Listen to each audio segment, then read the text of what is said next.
Hello, my friends. We're back again today. Let me get set up. We're going to be talking about some fun things. Let me see how the picture is looking. Let me know if you can hear me. Send some high fives, send some love out. Let me know that you're here. This is day 4. We're going to be talking about team-driven management. Have your questions ready. I'm curious what industries you're in. For those of you who don't know me again and you're just tuning in for the first time, my name is Brad Szollose. I'm the award-winning author of Liquid Leadership. I specialize in managing people in the 21st century. Hi, Joy. Welcome aboard. I help companies manage in the 21st century, especially when it comes to millennials and cross-generational management styles. I'm one of the few authors who started with why millennials act the way they do and why Gen X acts the way they do. So I'm just excited to be here. Hey, hey, hey. Hi, Joy. Good to see you. Let me lower the volume so I can monitor what's going on here at the same time as talking to you a little bit about this. Team-driven management. This is going to be fun today. Bring your questions. Some of you... let me tell you something. You may not work in business. You might be a teacher and you're trying to deal with students, things like that. Maybe you work in a company and you don't know how to get people to get on board with what you're doing. We're going to cover a lot of that today. So I'm a little bit early. We got another minute. I'm taking my notes so that I can be up to date with what we're doing with you. So let's see how we can be most effective for your industry. Let me know if you're an MLM or social selling, or if you're somebody who manages a team. You might be working in the farming industry. You might be working in business and financial sector. We're going to cover some of that today. Here we go. I see a few of you are coming in. Joy, I want to thank you so much for being dedicated to this week's webinars. It's been a lot of fun. And also Claire, big shout out to Claire who's over in England. It's got to be late in the day for her and she's still going strong. So thank you. On the class, I'm getting my notes ready. I just did a webinar just before this. Now I'm doing another one. We're jumping from place to place. Now in the past I would have had to fly somewhere and go on taking a train and then maybe rent a car. But now we just, turn on a camera and here we go. In the class, a couple of stories that I'm going to use. Video games.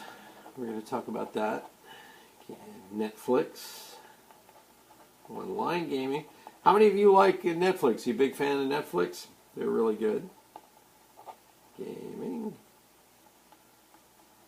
Boom. And some of my own team-driven things. Netflix. All right, let's get started. Today is day 4, Thursday. I can't believe how fast the week is going. We're going to be talking about team-driven management. Woo! Yes. And thank you, Joy. She's been inviting a couple of people. Thank you. Totally dedicated. It's been interesting. Thank you. I've been having a lot of fun here. Trying to give you some really great value to Phil's group here, exactly what to read. Phil is a great person. He has graciously given a lot of time to me, just talking about some of the future ideas I have for books and things like that. So in this industry, there's so much takers, but Phil is a giver, and that's astounding to me.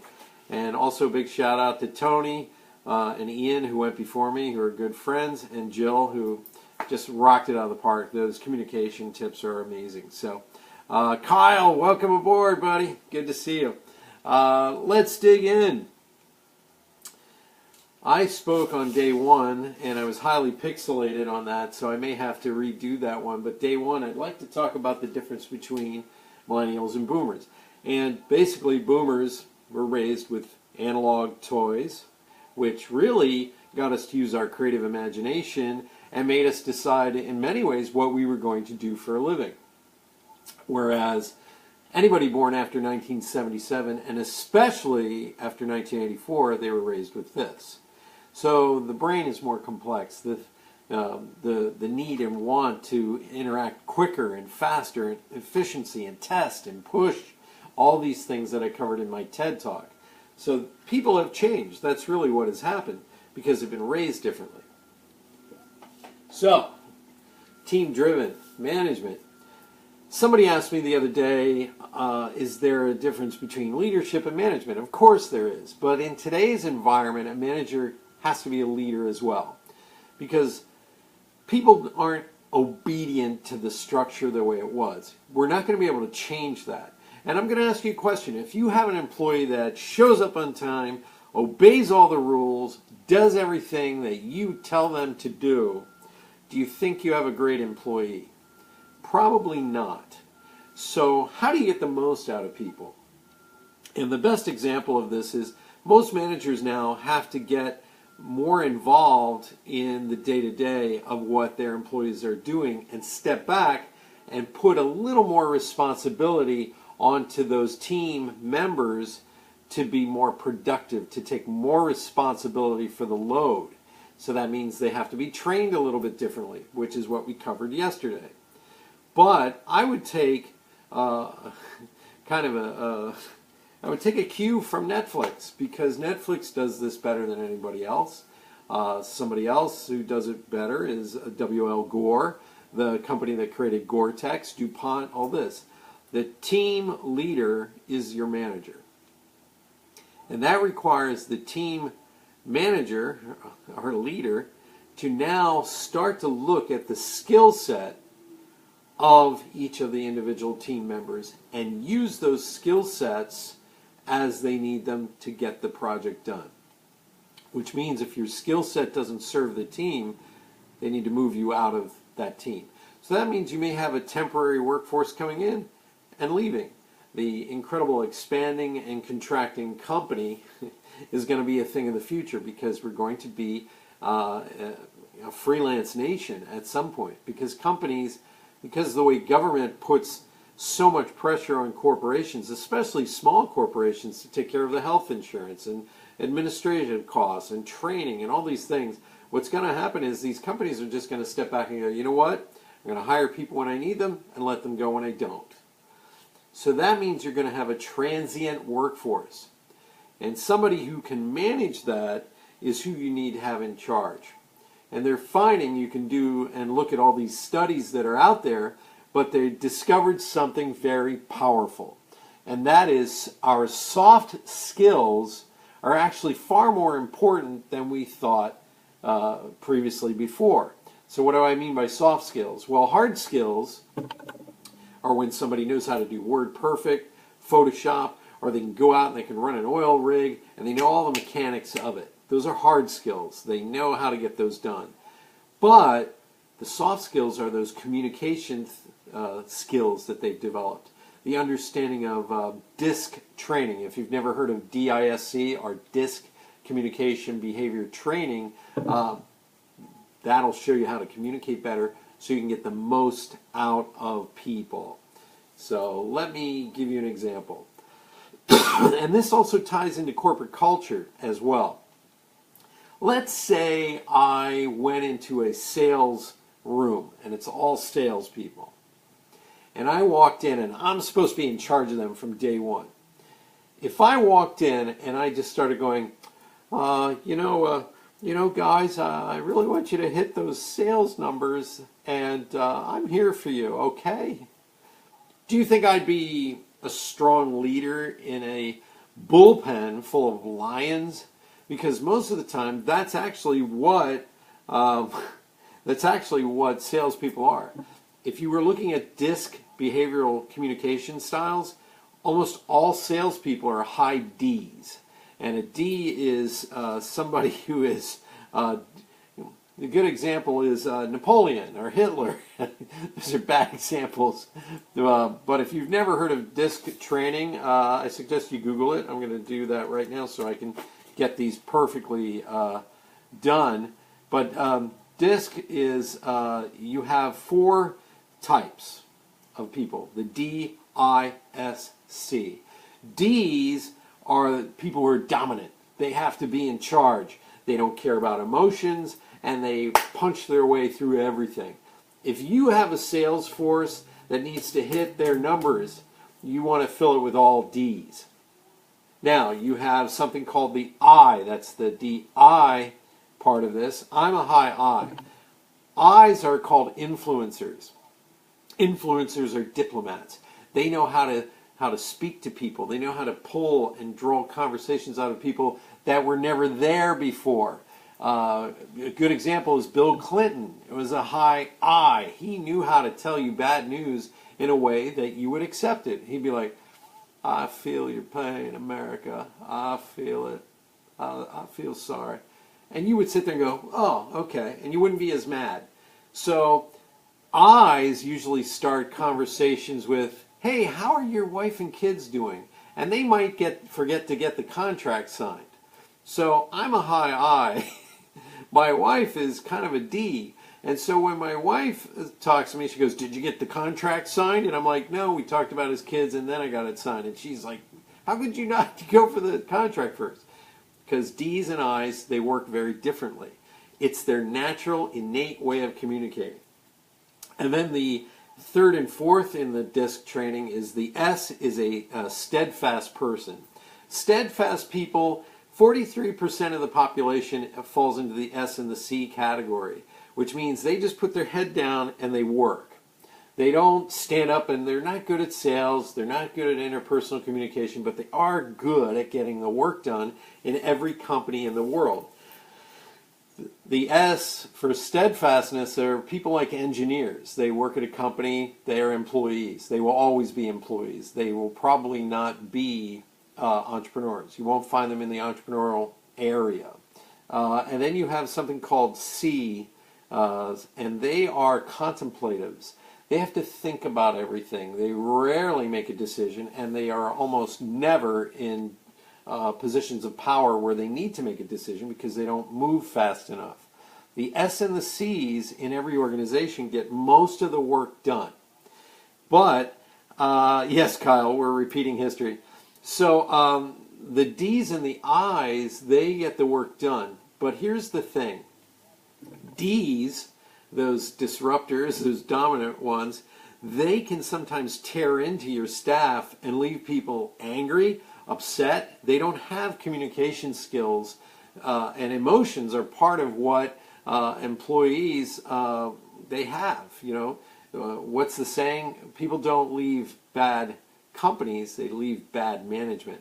And part of the management problem is communication and understanding of each other. So you get a D, a salesperson, let's say, or the CEO of a company, and they will bark orders and tell people off and get angry and blow everything up and then go back to their office. And everybody's sitting there going, oh, you know, they're feeling horrible.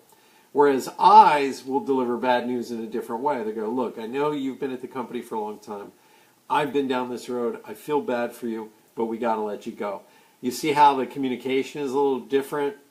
A D would walk into the room and just say, you're fired. Pack your stuff. Yeah, all right, you're crying. Okay, good. We got some severance for you. That shouldn't make you cry.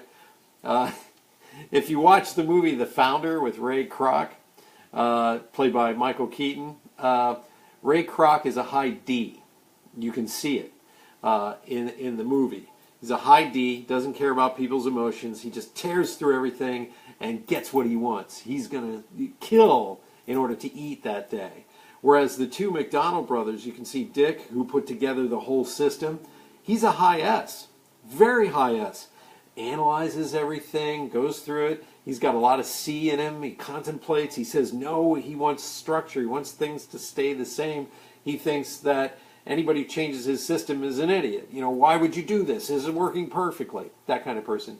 And then the other brother, I believe his name is Matt in the movie, he was more of an I. He liked to listen to things, and he could talk the talk and do what needed to get done. So can you see how in a corporation, if you don't understand the DISC behavioral kind of models that are out there, and don't just use DISC. I mean, DISC training is great, But there's a lot of other ones that are evolving out of this. Some people use, what is it, the young Briggs. I'm sorry, I'm having a brain freeze today. Briggs Meisner, what is that one called? But anyways, any kind of behavioral assessment that works is going to work for your employees, and you should probably use it. Myers-Briggs, sorry. Man, I can't believe I forgot that today. And I'm always talking about that Myers-Briggs. So, DISC, Myers-Briggs, any kind of assessment, they're discovering that these soft skills are incredibly important for getting the flow of work done.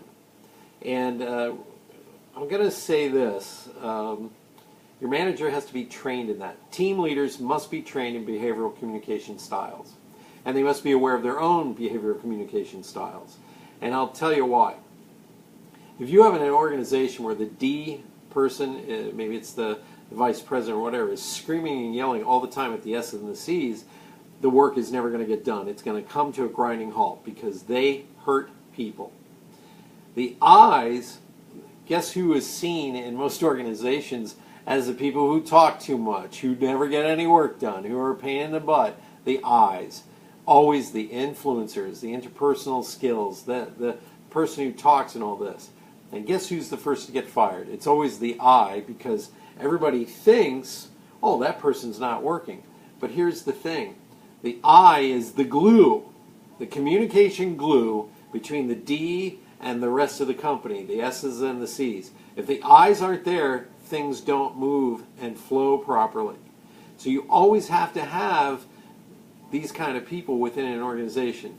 Those who get the work done, those who help make the corporate culture run smoothly, and those who are the hunters and the farmers and things like that. So this is highly important that any manager that you hire has to know how to create a symphony with people.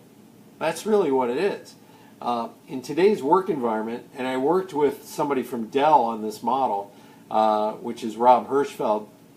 Rob Hirschfeld reached out to me years ago after he read my book, Liquid Leadership, and he says, everything you describe in Liquid Leadership we're going through right now, and it's driving us crazy.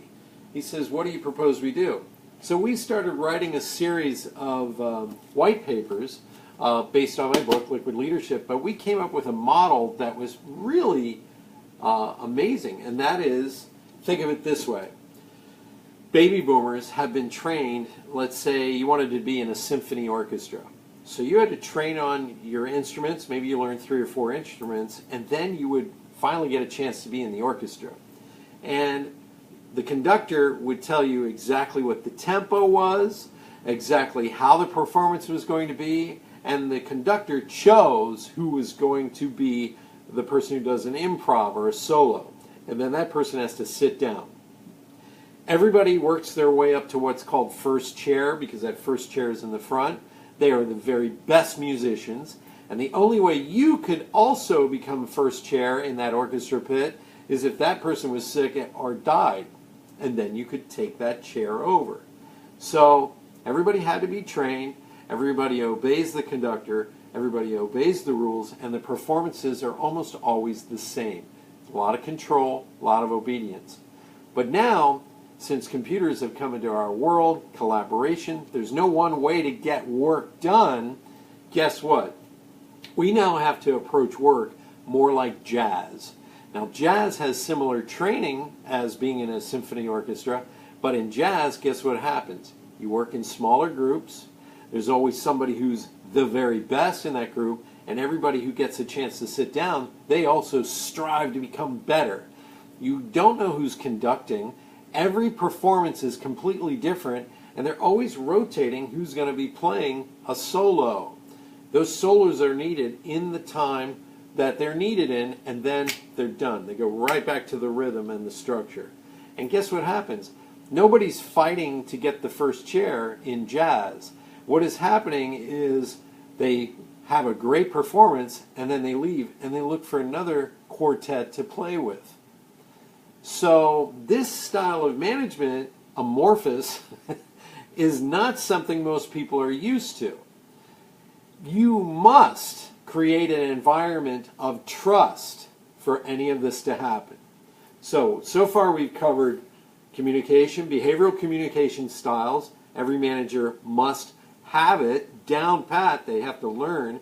The second thing is you have to create an environment of trust. And I have to take a note real quick because I'm remembering something I have to help you with, which is called a feedback sandwich. We're going to get to that in a minute. Feedback sandwich is incredibly important. Now,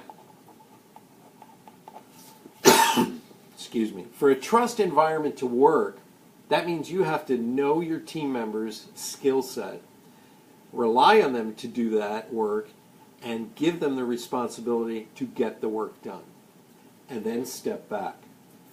How easy is that for you to do? And I'm going to look at some of you. Thank you, Joy. That's a decent impression. Trust environments are incredibly important in this day and age because millennials want you to trust that they'll get the work done. And this ties into what we talked about yesterday. Training must change. So you train your newer employees who may not even know what it's like to sit at a desk for 8 hours and just pound out phone calls in order to make sales. They want to do things a little easier. Maybe they're on the phone too much trying to reach somebody. You have to train them in the methods you have set down at your company. And that might mean get off the phone and get on a real phone. That might mean send an email, take prospective clients out to lunch. Or what have you done lately with your already existing clients? Do you just, okay, thanks for the check, goodbye, and disappear? You have to set up a system and mentorship program that helps this next generation come on board. Now, I'm going to talk about this. The trust environment begins with the training environment. If you've ever been at a pharmaceutical company, they have to sell to a client, which is a doctor usually, or a hospital, that has no time to see them. So the way the pharmaceutical industry does this is they use flashcards to train all their new sales reps. And then the flashcards are going through what's called a resistance handling model. What happens when that prospective doctor resists their entire sales team's efforts to get in there? And the way they help the newbies who are coming into the company is they pair up a new sales rep with a table of drug salespeople, reps, that have been with the company for 3 years, somebody who's been with the company 5 years, and someone who's been with the company for over a decade. That way, they get training and mentorship all at the same time. And that's what you need to do. You put a mentorship model in place that's also with a training model, where older people who have actually been at the company the longest can come in and help them and take them on sales calls or take them into the pit and work. Show them how to get prospective clients. How's that sound so far? Is that something you like? Give me high fives or some love buttons, but let me see what's on the screen, because this is very powerful. You cannot just have an employee come on board and you say, okay, we're done, and let them sink or swim. They have to have some sort of mentorship program in place. When you begin to show these new employees and employees who've been there for a while that you give a damn about them, guess what happens? They begin to trust the environment. They begin to trust that you follow through. They begin to trust that you are going to reward them or promote them quicker, faster. Because when you say it, and you do it all the time, your word becomes your bond, your actions become ingrained in their head and their mindset, and they begin to trust that this is a really good company. Kyle asked a question yesterday. I remember you wanted to know why the incentives that you've had in place for a while and the bonuses aren't working. Well, sometimes those cycles are year-long or 3-month cycles, and some companies have actually changed that paradigm into Every 3 months, the team does an assessment and moves them laterally where they need to go. They may get a title, they may get a little bonus, but they move quicker in the company. That might be a lateral move, that might be a power move, that might be a position move. Let the team decide what that is. So I feel like I'm all over the map today, but I wanted to get in a lot of information in a short amount of time, so please forgive me. So we're creating trust environments that are self-managing because it's jazz, baby. So what does self-managing look like? That's why I posted the Valve software employee handbook. You have to train people on how to manage themselves when no one's around to manage them. That's the hardest thing to do in this day and age. Now, there's one more thing. Let me see if you have any questions. Are there any questions in here? Please post them. I would love to talk to you a little bit more about whatever questions you have. Let me get that video back up. Kyle, trial by fire doesn't work for everyone. My management training 10 years ago was set of keys thrown at me. Yeah, that's how it was. I worked at Hershey Park. That was my first real management job. And once you showed the boss that you could do what you had to do, you got more responsibility. And your responsibility was in equal amounts to how much they could trust you. Well, now that's flipped. Now people don't trust companies. You have to do what you can to get them to trust and stay and want to be on board. They know you, they like you, they trust you. Okay, I'll give you what I want to give you. People, when they're getting hired nowadays, they don't look at it like, oh, I have a job. I'm so happy I have a job. Baby boomers, we were taught that. You're lucky to have a job. That was kind of grilled into our head, and we kind of cowered around the CEO until you hit about 40 and you go, okay, now I can talk to the CEO. But the next generation, the way they've been taught is, I have a talent that you need, and if you pay me what I'm worth, I'll show you what I can do to help you. That's a completely different mindset. And yes, it can make you want to tear your hair out, but in some cases, if you treat people correctly, you take them seriously, regardless of age, you're going to get the very best out of them. And that means your managers have to be exemplary when it comes to people management skills. So whatever classes or training you can send them to, you've got to do that. I'm going to post a couple of the behavioral processes, like DISC training and Myers-Briggs and all these. I will put those up so you can, use them or try to figure them out. But how many of you actually use some of these already?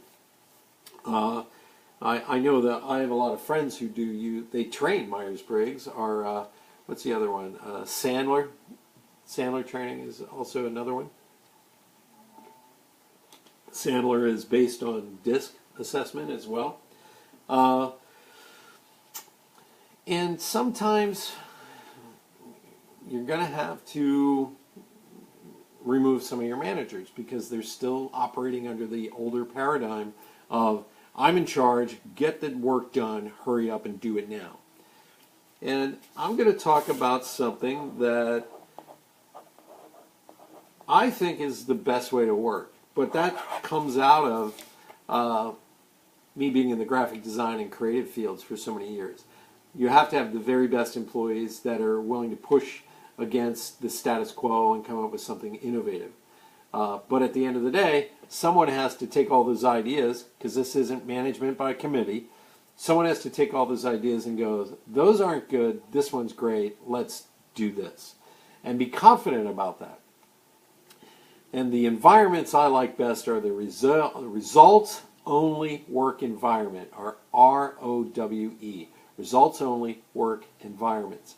And they found that those type of work environments, when done properly, get a 32% increase in productivity. The employees are happier, and you get more work done, and it works faster.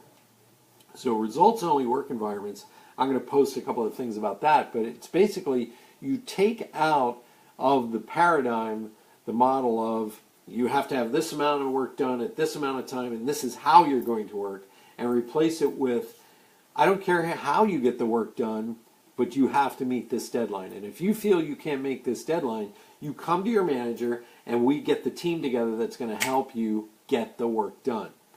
So results-only work environments, I feel, are the best way to manage people, and that means they have to be trained on how to self-manage or be self-reliant and work within the team. So, what else do we have here? I still had to prove myself, even though I knew I could do it and it would benefit the company. Yeah, we did. We had to prove ourselves in the battlefield of business. I had a boss at Hershey Park. My job when I became assistant manager was to give breaks during the summer to all the other managers from like 11:30 on. And when I get back maybe an hour late, my one boss would be furious at me. He'd go, "Why are you late? You should have been back at 3," and blah, blah, blah, and on and on and on, because everybody got an hour break. I said, "You don't really get it." I would argue with him. I said, every single person I give a break to doesn't take 1 hour. First of all, they take an hour to have their lunch, and then 5 minutes to walk back, 5 to 7 minutes to walk back to relieve me and take back over their spot. I go, then it takes me, if two managers, I give them their break, that's 2 hours, okay? Then it takes me 5 to 10 minutes to walk over to the next place and give those two managers their breaks. Right there, if it takes me 5 minutes to go from one zone to the next, there's 10 to 15 minutes. They're 10 to 15 minutes late. Each person adds up. So there's your hour. I said, I don't understand why you refuse to calculate that human error in this system. And he would yell at me every day for this and get frustrated. I said, you tell your people to come back early. That's the only way this system's going to work. And when you're getting paid a little bit above minimum wage, no one's going to listen to you. You need to pay people more if you want them to be obedient in this day and age. And that's it. So, one last thing. We're at the half-hour mark. And that is this. When you have to reprimand an employee, that manager has to do it. And the best way to do this is something called the feedback sandwich. And what the feedback sandwich is think of a sandwich with the bun, you have a certain structure to that bun, and then you're putting in the condiments and the meat and all this. So there's a layer to delivering bad news. And once again, this is why your managers have to be trained in soft skills. And that is this. You sit down and you begin to go over the project details. Nobody places blame. You don't point the finger and go, Bill, I don't think managing this project is something you're good at. You don't do it that way. What you do is you say, we missed a lot of our deadlines this time around. So, Bill, I just want to ask you, what could we do better next time, in your opinion, that will make this go smoother? No blame. He could sit there and say, well, Susie didn't do this, and Jim, stop. We're not blaming people. We want to know how we can do it better next time. And let them go through how it could get better. We need another person on the team, or maybe we need a communication conduit, or maybe we're not working with the latest technology. Let them do it. Then begin to draw out of them where they can actually say, without a doubt, straight to your face, what they did personally to screw up the project. Let them come up with the assessment. I knew somebody who was so good at this, they got people to fire themselves without any kind of friction or frustration. The person, well, what do you think is what I should do in this situation? Well, it's probably best if I get out of here. Yeah, it probably is, and I'll even give you a letter of recommendation, and boom. And so if you get and train your managers to have these incredible skills when it comes to communication, looking for people's assessments, moving people according to skill set and things like that. And then here's the last and final part of this, not just the communication, the feedback sandwich and things like that, but managers are now in charge of morale, the corporate culture, the morale, how are we going to get this done? So it's up to them to see and assess who should be rewarded, who should get this bonus, or who should be moved into this section, or who should be given more responsibility because they're awesome.